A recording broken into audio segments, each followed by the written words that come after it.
Bienvenidos.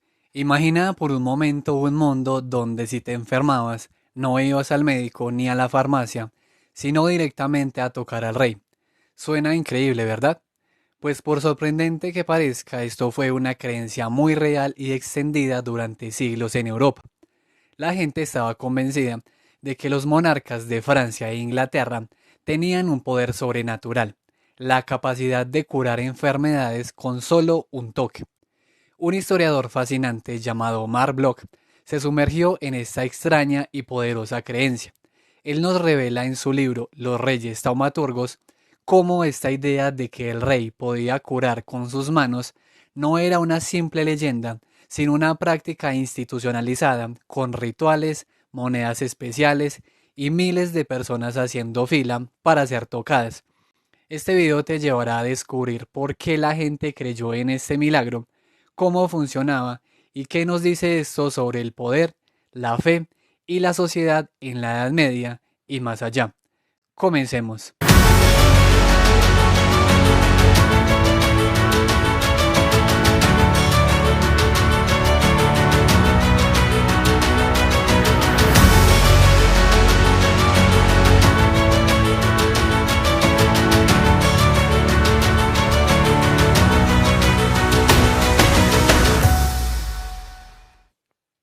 Los comienzos del tacto de las escrófulas. Pero, ¿qué eran exactamente las escrófulas? En términos sencillos, las escrófulas eran inflamaciones de los ganglios linfáticos causadas por la tuberculosis. Quienes padecían esta afección eran conocidos en la Edad Media como escrofulosos. La creencia era que el simple tacto de un rey o una reina podía sanar esta dolencia, un fenómeno extraordinario que se manifestó de manera particular en Francia e Inglaterra. Los rituales de curación en ambos países eran en sus inicios muy parecidos, aunque con el tiempo desarrollaron sus propias particularidades. Las primeras evidencias de esta práctica nos llevan a finales del siglo XI en Francia, con el rey Felipe I. En Inglaterra la figura central es Eduardo el Confesor, fallecido en 1066. La leyenda más célebre y mejor documentada sobre él cuenta que durante una misa de Navidad en Westminster, Eduardo curó a un escrófulo simplemente tocándolo y entregándole una moneda de oro. La ceremonia del tacto real era bastante específica. El monarca tocaba al enfermo, a menudo en el cuello, y le entregaba una moneda de oro. Esta moneda, que al principio era un penique común, se transformó luego en un penique real o penique del tacto. Todo el ritual se llevaba a cabo en medio de oraciones y otras ceremonias religiosas, lo que le confería un aura de solemnidad y milagro. La popularidad del tacto real fue inmensa durante la Edad Media. Era una manifestación tangible del poder divino del monarca. Sin embargo, esta práctica empezó a declinar en los siglos XVI y XVII. Los cambios políticos y religiosos, como la Reforma Protestante y el auge del absolutismo, erosionaron gradualmente la creencia en este poder sobrenatural. A pesar de esto, la tradición persistió en Francia hasta la Revolución Francesa y en Inglaterra hasta principios del siglo XVIII, demostrando la profunda huella que dejó en la mentalidad de la época. Los orígenes del poder de curación de los reyes. Adentrémonos ahora en cómo se gestó y evolucionó la creencia en el poder curativo sobrenatural de los reyes. Este poder no era una mera superstición, estaba íntimamente ligado a la idea de la realeza sagrada, un concepto fundamental que sustentaba la autoridad de los monarcas. La cuestión de dónde venía este poder generó debates. ¿Era algo innato al monarca, una cualidad con la que nacían, o era una gracia que se les concedía, un don divino o una bendición a través de la consagración eclesiástica? Mark Bloch nos muestra que el rito de la consagración, en especial la unción con el Santo Crisma, fue crucial. Se creía que este ritual dotaba al rey de un carácter sobrenatural, una conexión directa con lo divino que le permitía realizar milagros como la curación de las escrófulas. Es importante entender que esta creencia no era solo religiosa, también cumplía un papel político vital. Al reforzar la idea de que el rey era divinamente elegido, el poder curativo legitimaba su autoridad y fortalecía la imagen de la monarquía ante el pueblo. Era una herramienta poderosa para consolidar el trono y mantener la lealtad. Tanto la monarquía francesa como la inglesa desarrollaron sus propias narrativas en torno a este poder.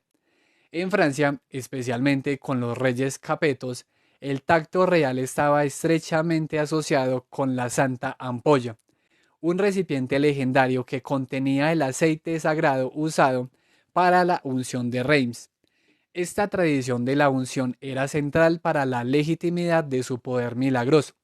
Por otro lado, los reyes ingleses, en particular los Plantagenet, vincularon su poder curativo a la figura de Eduardo el Confesor y a una tradición que los presentaban como una especie de reyes sacerdotales.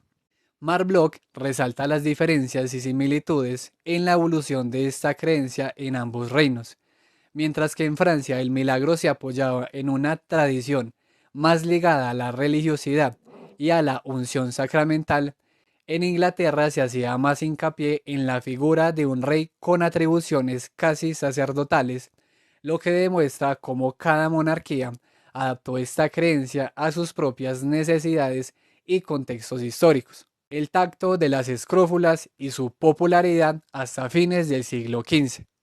Continuando con nuestro análisis de los reyes taumaturgos, nos adentramos ahora en la evolución y el auge de la práctica de la curación de las escrófulas por el tacto real, explorando cómo los ritos se desarrollaron y el impacto que tuvieron hasta el final del siglo XV. Marc Bloch nos explica que al principio los rituales franceses e ingleses para la curación por el tacto real eran muy parecidos, lo que sugiere una posible influencia de uno sobre el otro. Sin embargo, con el tiempo, cada uno desarrolló sus propias particularidades. Ambos rituales en sus inicios eran bastante sencillos. En Francia, la tradición dictaba que el monarca tocaba directamente el ganglio inflamado del cuello, mientras que en Inglaterra, la mano del rey tocaba la parte enferma del cuerpo en general. Una parte fundamental de este rito era la entrega de una moneda de oro al enfermo. Esta moneda, que comenzó siendo un penique común, con el tiempo evolucionó hasta convertirse en un penique real o penique del tacto, un objeto con su propio valor simbólico. Toda la ceremonia se realizaba en un ambiente de oraciones y elementos religiosos, reforzando así el carácter milagroso de la curación y la conexión divina del monarca. La leyenda del rey Felipe I de Francia y la abadía de Saint-Médard es uno de los primeros registros de este tacto real en tierras francesas. En Inglaterra, el milagro más conocido se asocia con el rey Eduardo el Confesor, quien supuestamente curó a un escrofuloso tocándolo y dándole una moneda de oro durante la misa de Navidad en Westminster. Esta leyenda fue crucial para el desarrollo de la práctica en Inglaterra. La popularidad del tacto real fue inmensa durante toda la Edad Media, atrayendo a miles de personas en busca de sanación. Los registros históricos nos muestran cifras asombrosas. Eduardo I, por ejemplo, tocó a más de 1.100 personas en 1290. Eduardo II, casi 3.000 entre 1307 y 1318. Y Eduardo III, varias decenas de miles a lo largo de su largo reinado. Incluso Enrique VII tocó a miles de personas durante su gobierno. A pesar de algunos periodos de menor actividad, la práctica gran vitalidad hasta finales del siglo XV.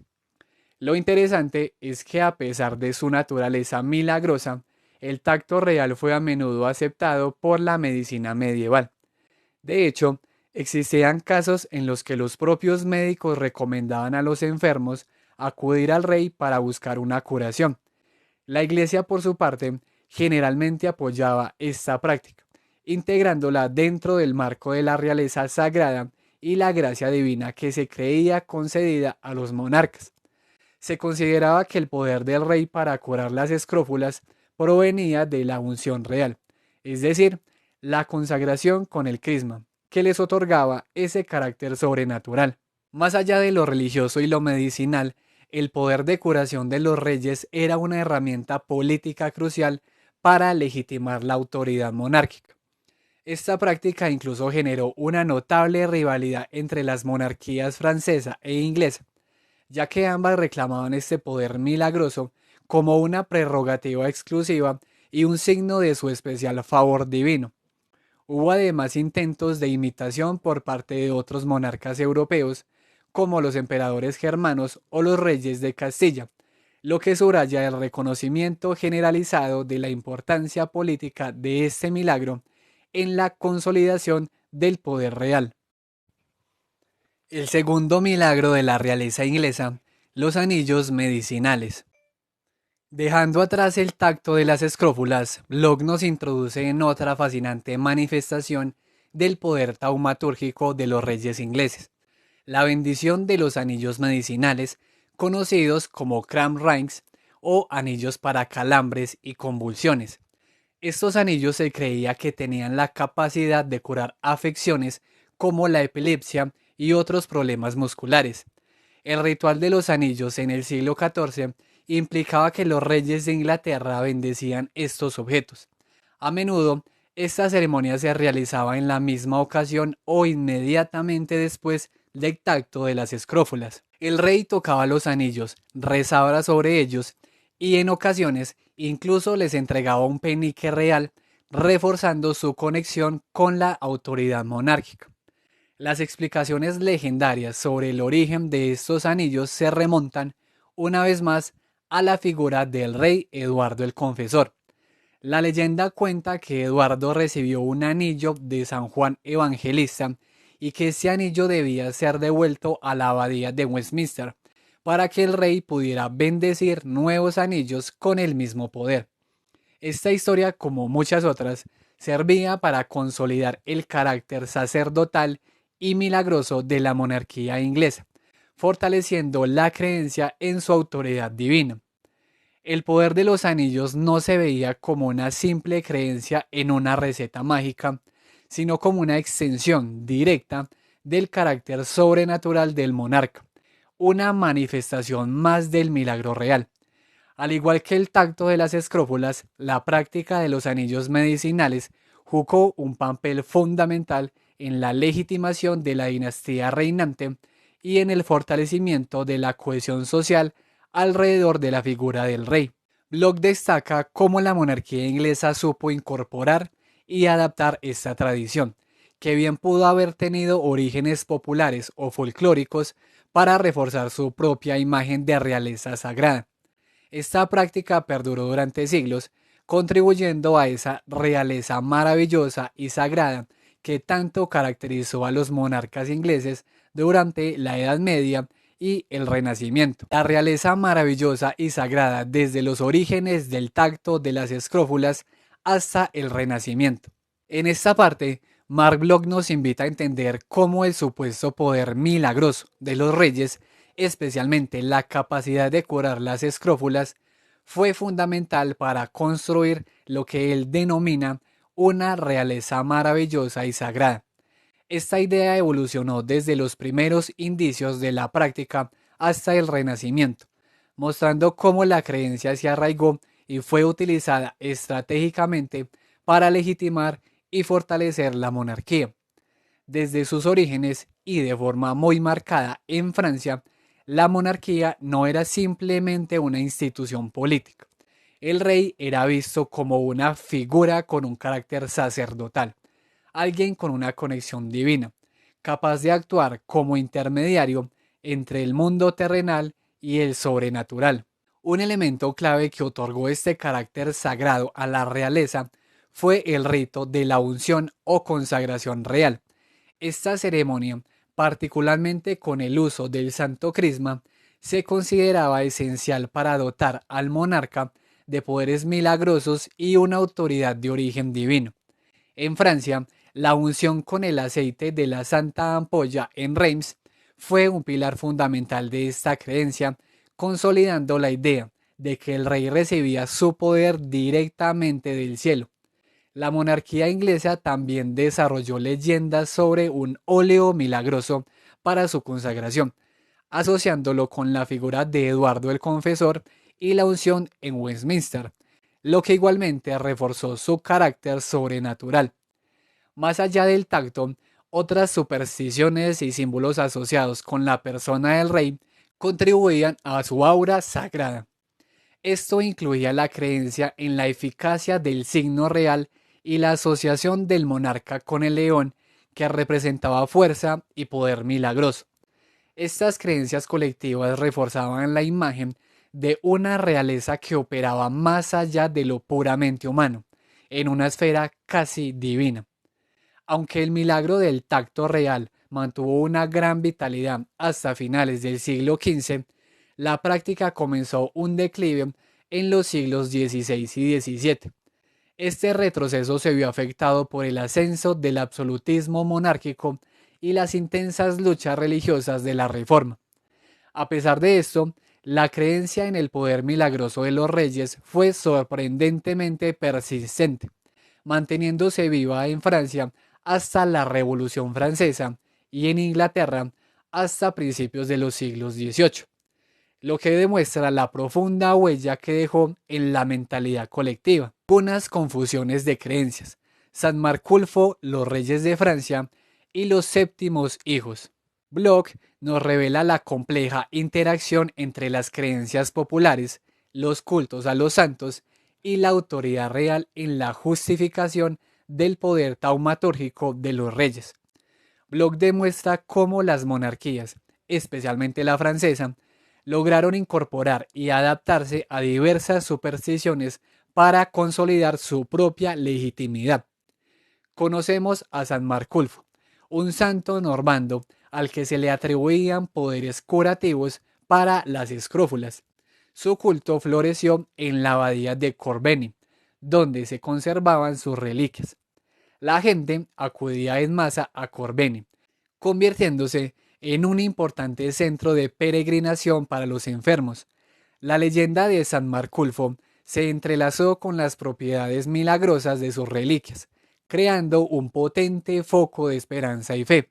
Lo fascinante es cómo los reyes capetos de Francia comenzaron a visitar Corbeny.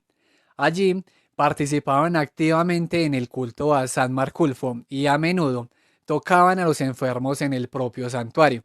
Esto significó una fusión de creencias, donde el poder de curación del rey se asociaba y en cierto modo absorbía el poder del santo. Al hacerlo, la monarquía francesa no solo legitimaba su propio milagro al vincularlo a una tradición piadosa ya existente y sumamente popular, sino que también absorbía parte de su popularidad y credibilidad. Además, una creencia popular muy extendida en la Edad Media era que los séptimos hijos o el séptimo niño del mismo sexo, sin hermanos intermedios, poseían naturalmente el poder de curar las escrófulas. Esta superstición se entrelazó curiosamente con el milagro real. Bloch sugiere que algunos reyes de Francia pudieron haber sido vistos o incluso promovieron la idea de que ellos mismos eran como séptimos hijos, o que su poder derivaba de una cualidad similar. Esto demuestra cómo la realeza fue astuta al adoptar o beneficiarse de creencias populares para reforzar su propia autoridad y legitimidad sobrenatural. Incluso los médicos medievales en ocasiones recomendaban a sus pacientes buscar la curación de un séptimo hijo, lo que habla de la arraigada naturaleza de esta creencia. El milagro real en la época de las luchas religiosas y del absolutismo. Ahora exploraremos cómo el milagro real, particularmente la curación de las escrófulas, se adaptó y fue afectado por los turbulentos periodos de las luchas religiosas, la Reforma y la Contrarreforma, y el ascenso del absolutismo monárquico. Bloch nos muestra cómo las monarquías, tanto en Francia como en Inglaterra, supieron utilizar y redefinir esta creencia para consolidar su poder en un contexto de profunda división y cambio. Desde sus orígenes, La monarquía en Francia poseía un marcado carácter sacerdotal. Durante esta época, el milagro del tacto real siguió siendo un componente crucial de la imagen del rey como un delegado directo de Dios en la tierra. A pesar de que la unción sagrada había conferido un poder milagroso a los reyes desde la Edad Media, la naturaleza de la unción y la eficacia del óleo milagroso continuaron siendo temas de debate. Las supersticiones populares como el signo real, la capacidad del rey de curar al tocar y la asociación del monarca con el león también siguieron reforzando su aura sagrada, añadiendo a la mística que rodeaba a la figura real. Sin embargo, la llegada de las luchas religiosas, como la Reforma y la Contrarreforma, desafió directamente la concepción tradicional del poder real y del milagro. Los protestantes en general rechazaron el poder taumatúrgico de los reyes, viéndolo como una superstición católica sin fundamento bíblico. Para ellos, era una muestra de la desviación de la verdadera fe. Por el contrario, para los católicos, especialmente en Francia, el milagro del tacto real se convirtió en una forma poderosa de reafirmar la conexión divina del rey y la legitimidad de la monarquía. Esto se manifestó a través de la continua práctica del tacto y la promoción activa de la creencia en su eficacia. Era un signo visible del favor divino hacia el monarca católico.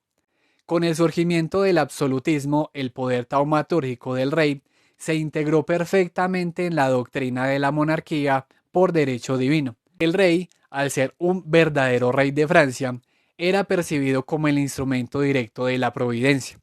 Este poder milagroso sirvió para reforzar aún más la autoridad real y la centralización del poder, convirtiéndose en lo que Bloch denomina la última leyenda del ciclo monárquico francés. El milagro ya no era solo un acto de fe, sino una manifestación directa de la gracia divina otorgada al rey, haciendo su persona aún más sagrada e intocable en el plano político. Decadencia y muerte del tacto.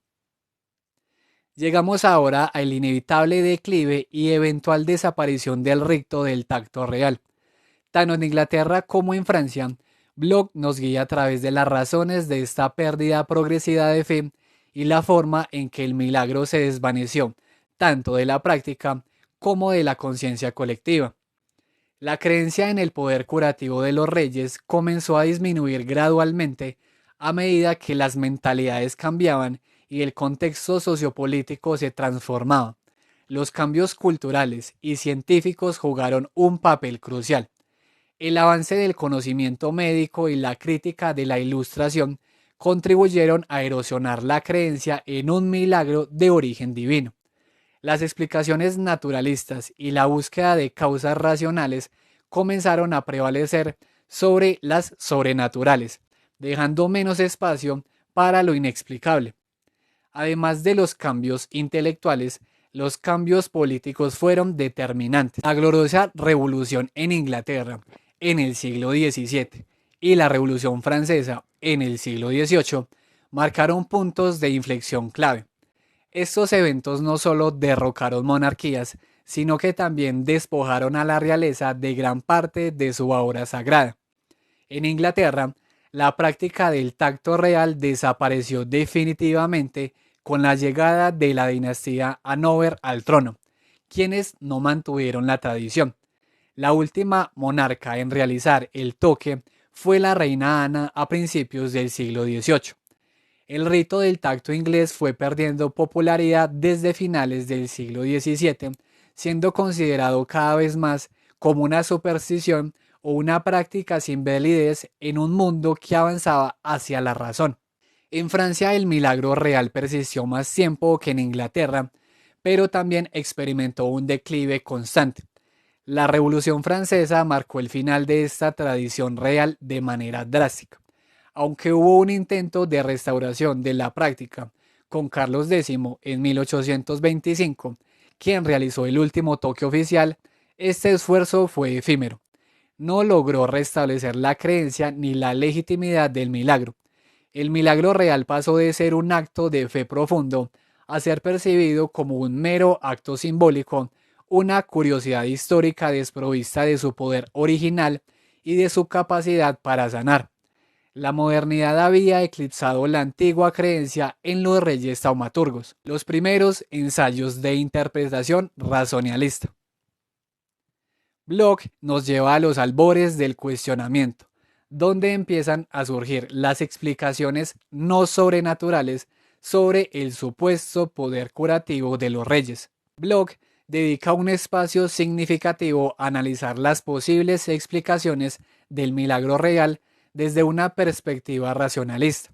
Su obra muestra cómo la creencia en el milagro del tacto real empezó a desvanecerse a medida que las mentalidades cambiaban y las explicaciones racionales avanzaban. El progreso del conocimiento médico y científico fue fundamental para este proceso. A medida que la ciencia progresaba, las explicaciones de los médicos sobre las escrófulas se volvieron cada vez más científicas, desplazando las antiguas creencias sobrenaturales. Este periodo marcó un punto de inflexión en el pensamiento, donde el carácter sagrado y taumatúrgico de la realeza empezó a ser percibido no como un don divino, sino como una simple superstición o una práctica sin validez real. Como ya vimos en Inglaterra, el rito del tacto perdió popularidad desde finales del siglo XVII, siendo cada vez más considerado una reliquia del pasado. ¿Cómo se creyó en el milagro real? Este capítulo final es una inmersión profunda en la mentalidad colectiva y los factores sociopsicológicos que permitieron que la creencia en el milagro real persistiera durante tantos siglos. Mark Bloch busca comprender los factores culturales, religiosos y sociales que hicieron posible que las personas creyeran en este poder taumatúrgico, incluso cuando empezaba a aparecer explicaciones racionales. Esto explica un examen detallado de las ideas y costumbres tanto de la élite intelectual como del pueblo llano. Bloch persigue una historia total de un milagro, explorando cómo la creencia se originó, se difundió y se mantuvo a lo largo de un prolongado periodo histórico. El milagro, como ya hemos visto, se entendía como una manifestación directa de la gracia divina otorgada al rey, lo que reforzaba su sacralidad y legitimidad. El estudio pone un fuerte énfasis en las mentalidades y supersticiones populares que rodearon al milagro real, como la asociación del monarca con el león o el signo real. Se analiza cómo la creencia evolucionó de ser un acto de fe profundo y genuino a convertirse en un mero acto simbólico o una curiosidad histórica. Un claro ejemplo de esto fue el intento de restauración con Carlos X en el siglo XIX en Francia, que solo sirvió para evidenciar que el milagro había perdido su poder. En última instancia, el milagro real se desvaneció de la práctica y de la conciencia colectiva cuando la fe en él, en su verdadera capacidad de sanar, simplemente desapareció. Así, a través de la obra de Mark Bloch, hemos viajado por un tiempo donde la fe y el poder se entrelazaban de maneras que hoy nos parecen asombrosas. La historia de los reyes taumaturgos nos enseña que las creencias, por más extraordinarias que parezcan, tienen un profundo impacto en la sociedad y en la forma en que entendemos la autoridad. Reflexionar sobre este milagro no solo nos conecta con un pasado distante, sino que también nos invita a cuestionar cómo las narrativas y los símbolos siguen dando forma a nuestro propio mundo.